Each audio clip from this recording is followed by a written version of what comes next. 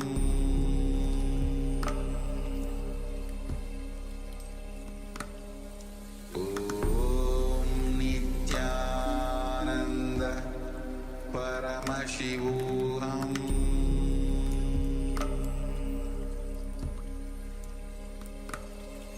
Om Nithyananda Paramashivoham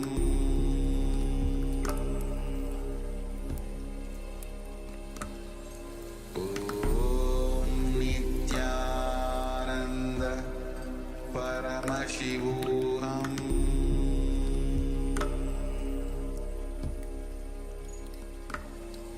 Om Nithyananda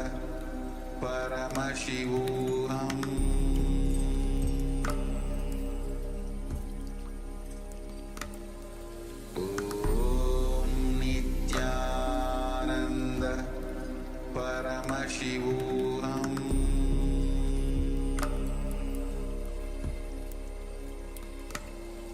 Om Nithyananda Paramashivoham Om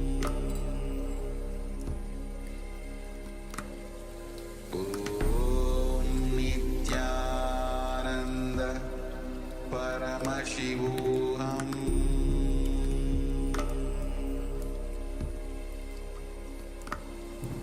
Om Nithyananda Paramashivoham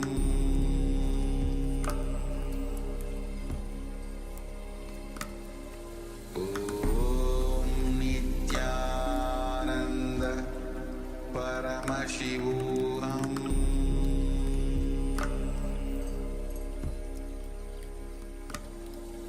Nithyananda Paramashivoham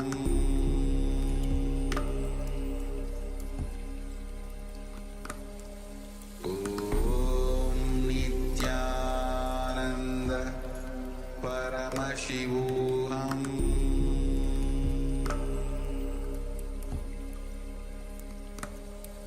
Om Nithyananda Paramashivoham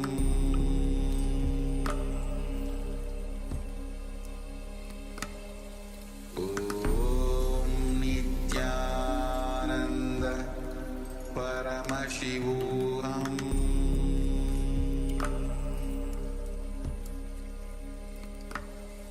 Om Nithyananda Paramashivoham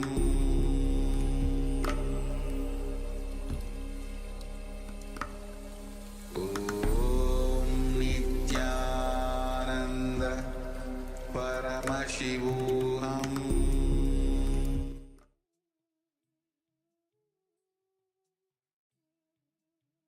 Now slowly, you can relax and open your eyes if you have closed your eyes. And let us know, as you scan your whole body, the internal organs of your body, the internal health of your body. Let us know what was revealed to you. And understand that whatever is being revealed to you, it is Swamiji who reveals through you. When you pay enough attention, actually Swamiji says that when you have lost touch with your nature, that's why you're not able to diagnose yourself. If you pay enough attention to your own body parts, give enough attention, you'll not only diagnose the internal health of your organs, but you will heal the internal organs.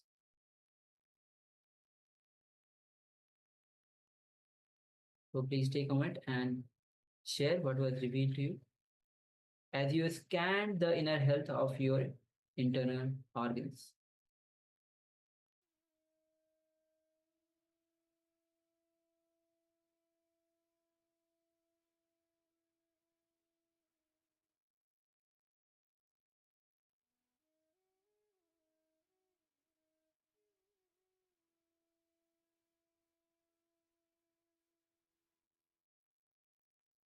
please go ahead and let us know.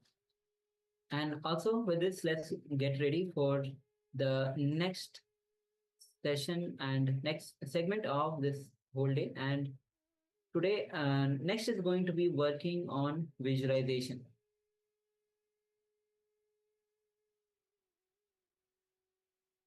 So if you are still sharing, please take a moment and share. Meanwhile, next revelation by Swamiji is going to be on working on visualization. See, Swamiji says very beautifully that we don't live using our whole being, our whole body. We don't live using our whole body. And our body is not solid as we think. It is pure liquid and energy. That is why healing the body is possible. And healing is pure science. And meditation works at the energy level. So let's enter into this revelation by Swamiji. And this will also be having the meditation technique to center your being. So please come to the space of listening as we enter into this revelation by Swamiji on working on visualization.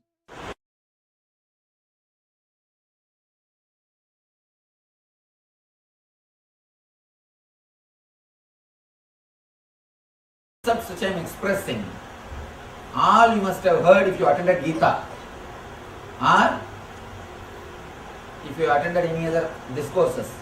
But now I am making the whole thing into, as on now, practical experience by adding meditation techniques to it.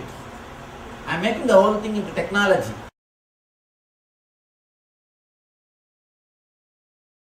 We don't live using our whole body. We live like a ghost. Actually, we live like a ghost.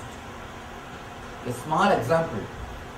You all must have walked, you all must have went out. Did any of you feel the coolness of the earth?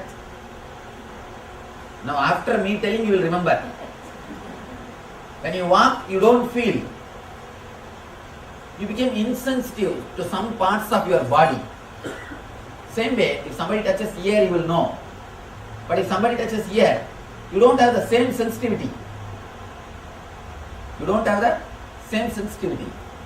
One thing, if you see the kids, you can see they will have the same sensitivity what they have in the face and in the feet. They will have the same sensitivity, same shining will be there. But in our case, both will not be shining, that is different. That's why I always tell people, have you seen a single ugly kid? You can't. Have you seen a single grown-up beautiful man?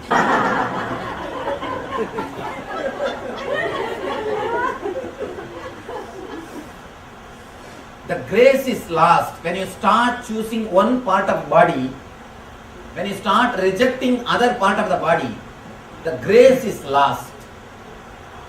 First thing, when you suppress the left, this starts. We condition and teach to the kids to suppress the left. That's the first thing. From there only the suppressing some parts of the body starts. Then by and by, you start suppressing and you stop living using the whole body. You start living only with one part of the body. Now, usually we live like a ghost only. For example, if I ask you to remember you, close your eyes and just remember your name. You will remember only bust size of yourself. I just ask you to remember, closing your eyes and remember you. You will remember only this area. You don't remember you completely. Why? This is not you. Leg is also you. Hip is also you. But you remember only this portion. You don't remember the whole body because continuously you live only centered on this upper body. You do not relate with the lower body. You live like a ghost. People ask me, Swamiji, do ghosts possess us? If you don't use your whole body 100%, naturally what do you think? After all some 60% and nobody is there to ask rent also. Why not go and stay there? Why not go and use your stay there? After all it is empty, nobody is leaving your body completely. When you don't have awareness of your whole being completely, naturally you will be possessed by ghost. May not be the ghost which gives trouble, the negativity. Negativity is your own part, which is not under your control, because you don't use your whole system completely. If you can infuse awareness into your whole system, into your body and mind, it's a very simple meditation technique. It's a very simple meditation technique, but very powerful, very powerful. I wanted you to do at least 15 meditation technique in this tool, completely centered on your body, on your system. Let me explain the technique. It's a two-part. First, you will tense your body from toe to head. From toe to head, part by part, inch by inch. Please understand, when I ask you to tense your feet, visualize as if your feet is like a bean bag. Have you seen bean bag? Visualize, don't think it is a solid thing, and it is not solid as you think.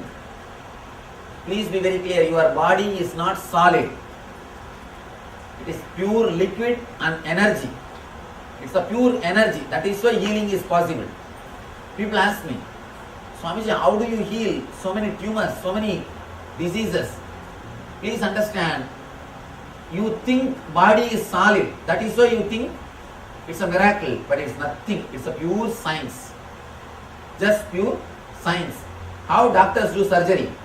They do it physically. Meditation does it in the energy level. That is why any disease related to psychosomatic, meditation just completely heals it. And it disappears. It just disappears. I always tell people, disease related to Annamaya Kosha means the to grass. Those things need surgery or allopathy. The disease related to psychosomatic level, energy, straight away can be healed by meditation. Meditation is a straight way which can heal the whole thing. Now, let us center yourself into your body. This is what I call swastha. In Sanskrit we call the health. The word for health in Sanskrit is swastha. Of course, this word is not popular. That's why I used the word Arogya Spurana. Otherwise, I would have used only Swastha Spurana. That's what I wanted. But this word, even my ashramites, when I asked them, they said, we don't know this word, Swamiji. That's the reason I did not use. Even the word Arogya is not full. Swastha is the right word. Centered on yourself. Completely centered on the being. That's the right thing to be done. Yes. Now, I think it's time to do the meditation. You will stand up and tense the body part by part. I'll guide you step by step. When I ask you to tense the feet, tense the feet. Visualize them like a bean bag and just squeeze them mentally. And you will see immediately they are getting completely up. You are infusing awareness into that part. You are infusing awareness into that part. One more thing, all pain happens to you because you don't give enough attention to your body. When you don't give attention to people, they will naturally create pain for you. Same thing body also does, nothing else. Same thing. When you don't give attention to them, naturally they want attention. All sounds which you hear in the kitchen when you sit in the sofa is attention need. If you are hearing some loud noise in the kitchen, asking for attention. And body is also asking for attention. Now, we are infusing attention into that part. When you do this meditation, when you do this visualization, of course this can't be called as meditation. See, there are few categories, like a hotel motel standard. If all those things are there, only then it can be called as hotel, otherwise it's a motel. So that's why I told the last thing which we did is a kriya. It did not have all the components of meditation. Meditation technique, by its own right, it must be able to give you physical, mental and ultimate enlightenment. But these techniques will not give you enlightenment by its own right. They will just create only health. So these are all called like a kriyas and visualization techniques. So the technique which you are going to do now also, like a motel, it's not hotel. They don't have right to liberate you on their own. They will not be able to take you to that extent. Just visualize that part of the body as a beanbag and squeeze them mentally. When I ask you to come to the next calf muscle, come to that area and forget the feet and squeeze the or tense the calf muscle area. When I ask you to come to the knee, then come to the next level. Step by step, infuse awareness into the whole body. This is the first step. Second step, very important thing. According to Ayurveda, we believe every part of your body inhales and exhales. Every part of your body breathes. Please understand, you do not breathe only through nose. Every part individually breathes. That is why people who have mastered the breathing technique, the yogis, they will sit under the cave. They will sit inside the underground where there will be no air circulation. They will stay there for 3 days, 4 days. I can give you one VCD where in Kumbh Mela, so many sadhus, they will bury their head inside and stay there for 3 days. They will sit inside the underground. They will stay there for 10 days. Something like that. No possibility of having the air. No air circulation is possible. But they will be able to sit because every inch, every energy center of your body directly takes akash energy, ether from the space. It inhales and exhales. The second part of the meditation is based on that concept. The second part, visualize as if every part of your body is inhaling and exhaling. I will guide you step by step. Please don't sleep. Please do not sleep at the time of meditation. That's the reason I ask you to stand up and do. And usually these lectures are very good. People, you see, whenever I give a just lecture, thousands of people gather. When I give meditation, even when we give free meditation, only 30% people will gather. Maximum 30%. I ask them, why? Why don't you want to come? Why you don't want to come for meditation? Lecture means you can just sit and listen, Swamiji. And you can tell whatever you want. We can also do whatever you want. You can just sit and listen once in a while.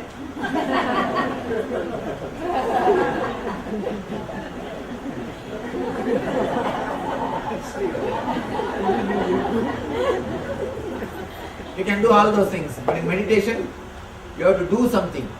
That's the reason people don't want to come for meditation. But please do not sleep at the time of meditation. Now, the second part, first part, you will be tensing the whole body step by step from toe to head. Second part, you will be inhaling and exhaling from head to toe. First you will visualize your head not only through nose, through eyes, through ears, through every pore you are inhaling and exhaling. Visualize your body is porous. Just you are inhaling and exhaling. I tell you, what we call tejas in Sanskrit will happen to your body. Tejas is not which comes by cream. Understand? Tejas which comes by the self-effulgence. When you infuse etheric energy into your body, when you infuse the prana shakti, one more thing I want you to understand. Prana does not mean just air. Prana is the energy which goes through air. When you do this visualization, the prana shakti will start flowing into the all parts of your body. Naturally, you will start radiating.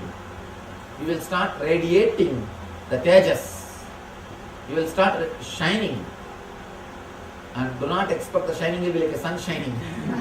It will be a deep relaxation. It will be a deep, peaceful mood. You will radiate the awareness and peace in you. This meditation all can do. Whomsoever, whatever problem you have, you can do this meditation. The next we will be working on pain. We will work on pain. I have spoken about all this meditation. Okay. Then let us start. Understand? First step, you will be standing. Next step, if you want, you can sit.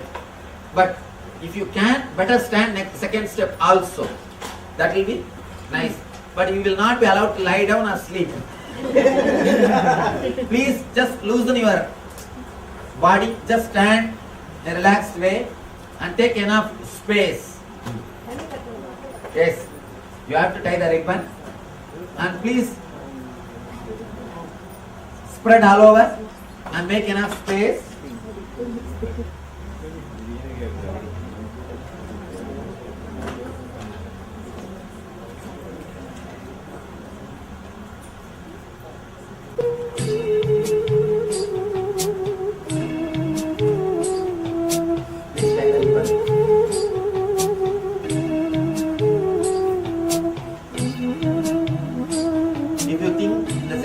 You have to sit, and if you can't sit in the ground, you can stand near a chair, so that second step you can straight away sit on the chair. But if you can, better stand. That will help you a lot.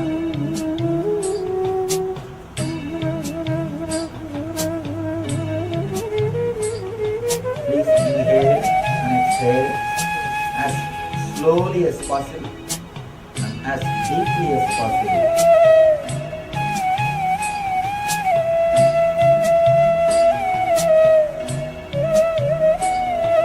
As slowly as possible, as deeply as possible.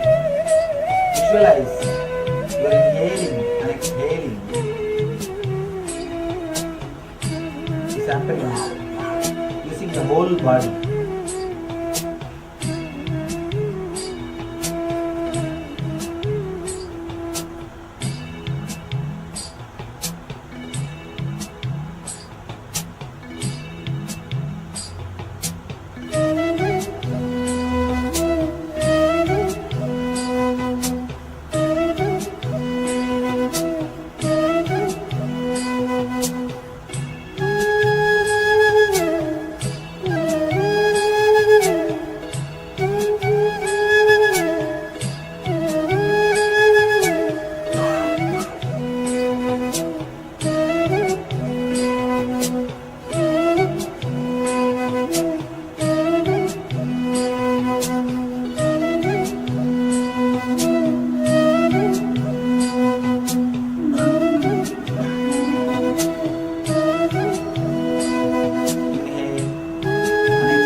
Your mind on feet.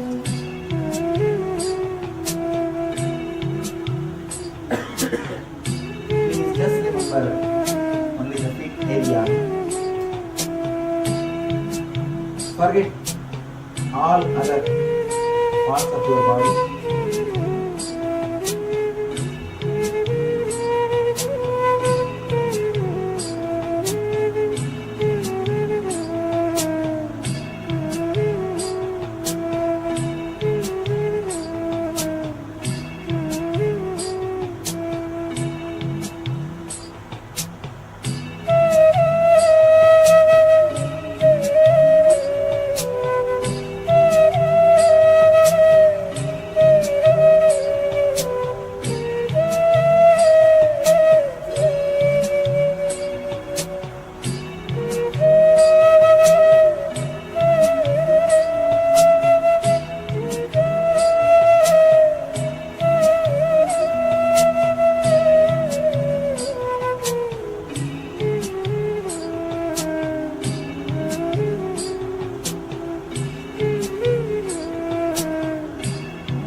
area is like beanbag.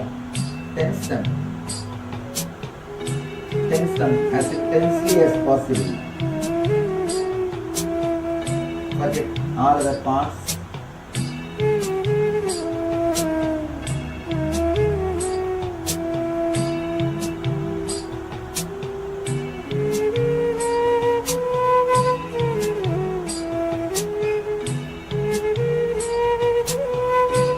Come up to the chest level. Come to the Anahata chakra. Come to the chest area. Tense the Anahata area.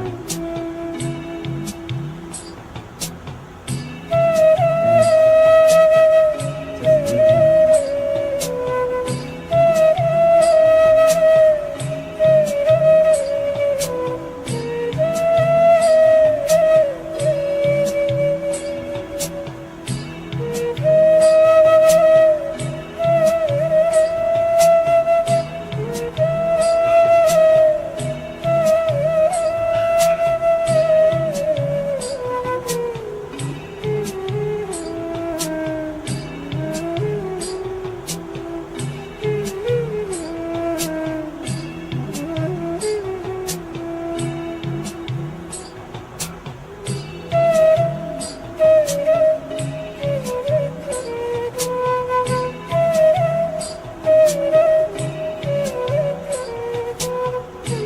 breathe.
Tense your shoulders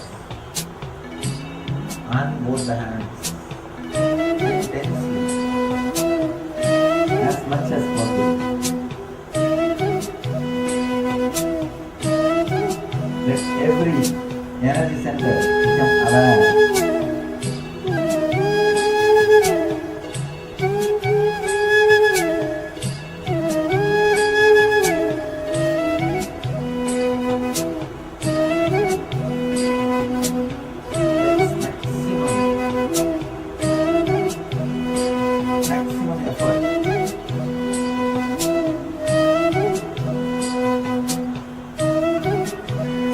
Your neck,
face.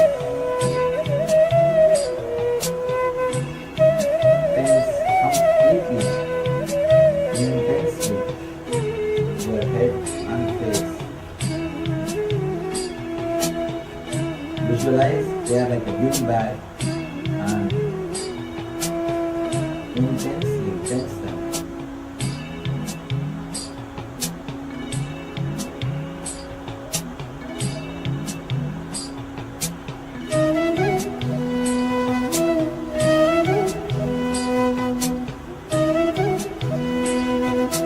Tense the whole face.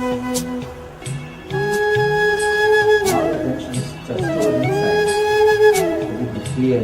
Tense them. Tense the face.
Relax.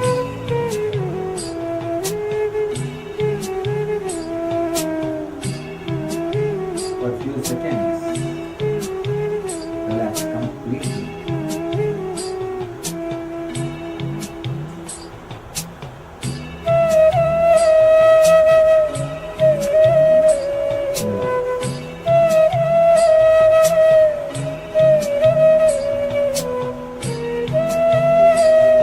Now visualize your head is inhaling and exhaling. Prana is coming inside the body and leaving. Your head is porous. Through every pore, you are inhaling and exhaling. Visualize your head is porous and you are inhaling and exhaling through every pore. Feel the air flowing through the eyes, flowing through the ears, through the mouth, through the nose, through every pore. Inhale and exhale.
empty. Air is flowing through them in a very relaxed and peaceful way.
Visualize every pore is inhaling and exhaling.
feel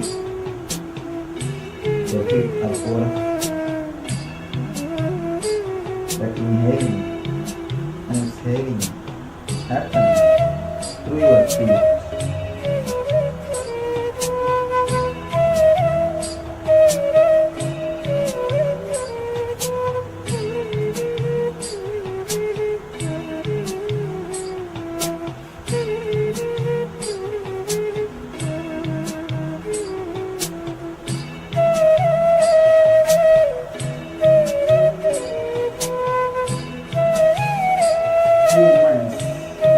Visualize your inhaling and exhaling, using the whole body.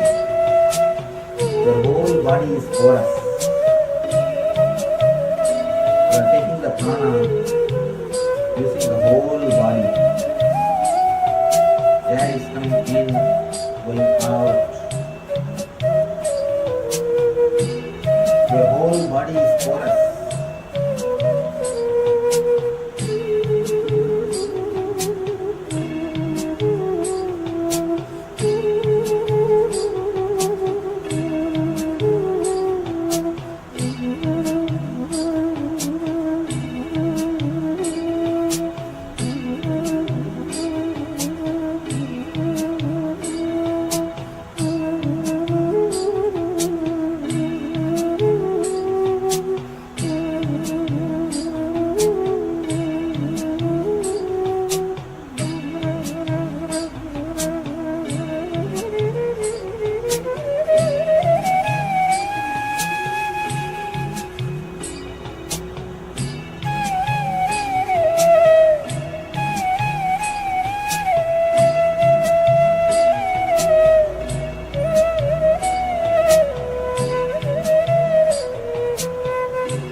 Yes, so this is a powerful meditation work on visualization to center yourself. Swami says beautifully, swastha is the word actually, which itself means swastha.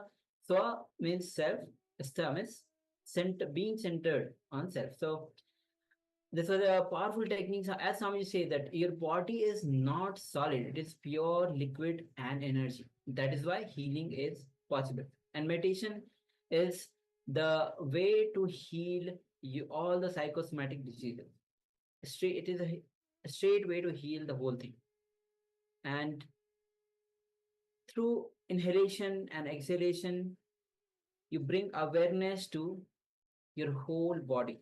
As Swamiji was saying that there are many yogis who will just sit under the ground and they're because without the breathing, because their whole body breathes. So with this, we'll be entering into the next technique, which is going to be on Vata, Pitta, and Kapha. It is a meditation technique. So let's get ready to enter into this meditation. So please come to the space of listening and let's begin.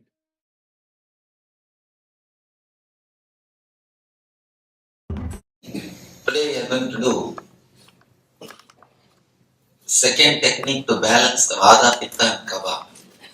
Today we are going to work on verbalization, sound and visualization, light. We are going to add visualization into your meditation technique. Very simple change. First step, same Vajrasana, put your hands on the hip and chant the Humkara from the navel, from the Swadhisthana. It should come as deeply as possible and as loudly as possible. See, it will literally cleanse the whole pitta energy. Chant the Humkara. Then second step, bend the body and let your forehead touch the ground. Chant the Humkara same way with visualization of white light flowing from your Swadhisthana. See, when you add visualization, you don't know how much work you are adding to your inner space. It's workout for your mind. Just like a physical exercise, it's a mental exercise for your mind. So that it will be fresh and alive to go through all the meditation techniques. First step, sitting in Vajrasana, have your hands on the hip and chant the Humkara from the navel. Second step, bend your body, let your forehead touch the ground and chant the same Humkara, H-O-O, Humkara sound, but add visualization. Add one more thing.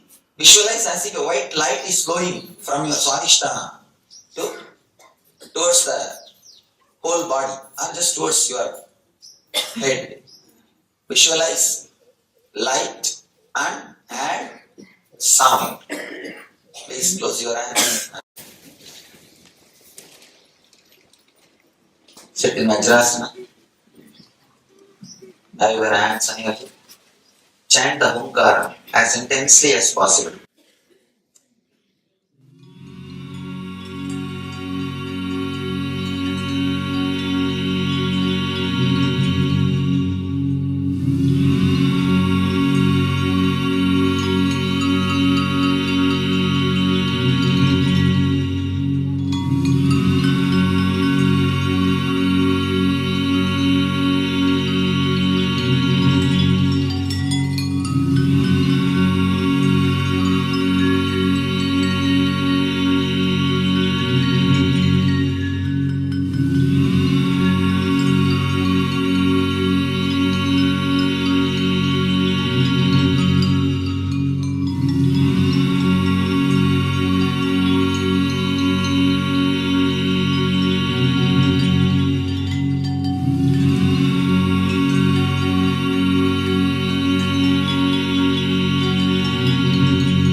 Yes, welcome back.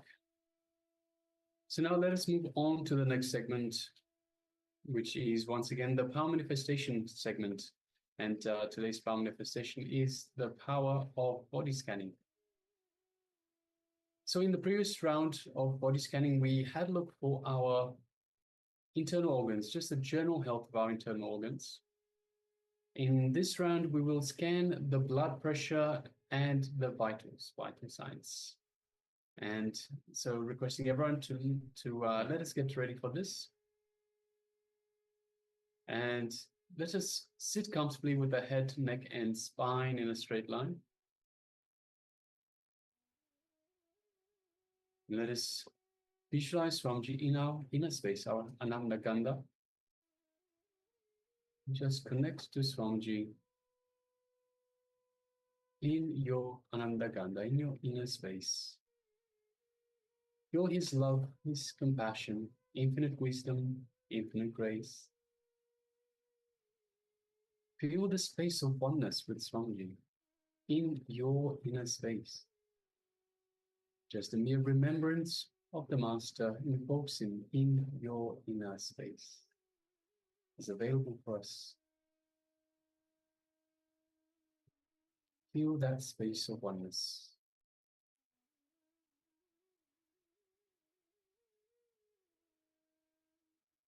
Now let us move our gaze, our attention to the third eye, just between the eyebrows. And through the third eye, let us look into Swamiji's third eye. As we do so, we feel an energetic connection to Swamiji's third eye. Feel the energy in your third eye as Swamiji is awakening and energizing your third eye.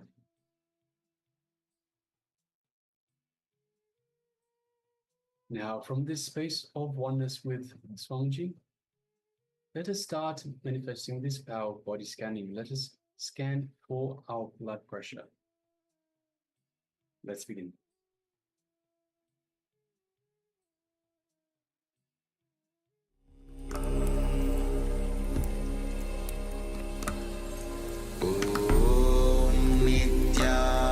Nithyananda Paramashivoham